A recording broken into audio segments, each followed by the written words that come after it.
But right now, I want to welcome Dan Raviv, the host of the Mossad Files podcast and co-author of Spies Against Armageddon, Inside Israel's Secret Wars. Dan, good to see you as always. You might be able to hear what we've been discussing here in studio. It feels like the end of this war is potentially so close, many holding their breath, cautiously optimistic and still skeptical too.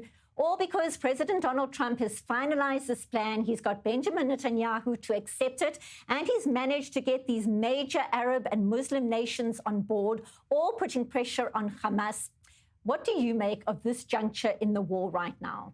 Well, to think it was just 6 days ago that in my hometown, Washington, Prime Minister Netanyahu was visiting the White House for the fourth time this year, and what President Trump had put together largely by having his contacts with Arab and Muslim nations was this 20-point plan for ending the war in Gaza. So yes, I immediately became optimistic for the first time in a long time, and then realized there are a lot of details to work out. And that's why there will be talks starting apparently tomorrow in Egypt.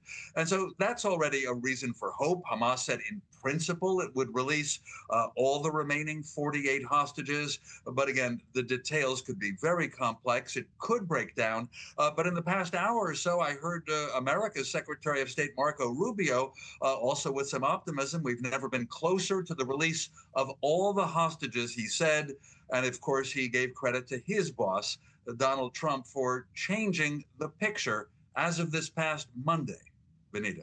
Well, there are certainly few who would disagree that he is responsible for changing this picture. Dan, if Hamas doesn't agree to free all the hostages and tries to play for time or kick the can down the road, so to speak, the U.S. president has already given the Israeli prime minister the green light to do what Israel needs to do in Gaza. What do you see unfolding if, in fact, the terror group doesn't come to the party, so to speak? Is it really likely to hand over the only leverage it still has?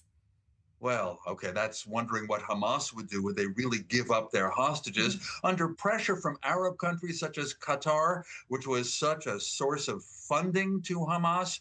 There could even be promises, we wouldn't like them, to Hamas that you'll be okay in the future. You'll still exist as a faction in the Palestinian national movement, and I'm sure that Hamas would count on its ability to take over that movement in the future. Now, as for President Trump, the up-to-date quote is today, Sunday, texting with Jake Tapper of CNN when the president was asked, what'll happen to Hamas if they delay or say no. President Trump said complete obliteration, suggesting, of course, a green light to whatever Prime Minister Netanyahu would have in mind. That would not be good for the hostages, and then I wouldn't feel so hopeful for them. That would not be good for the hostages or for Israeli soldiers either, and one certainly hopes it doesn't get to that. Dan Raviv, as always, appreciate your insights. Thank you very much for being with us on The Rundown. Sure thing.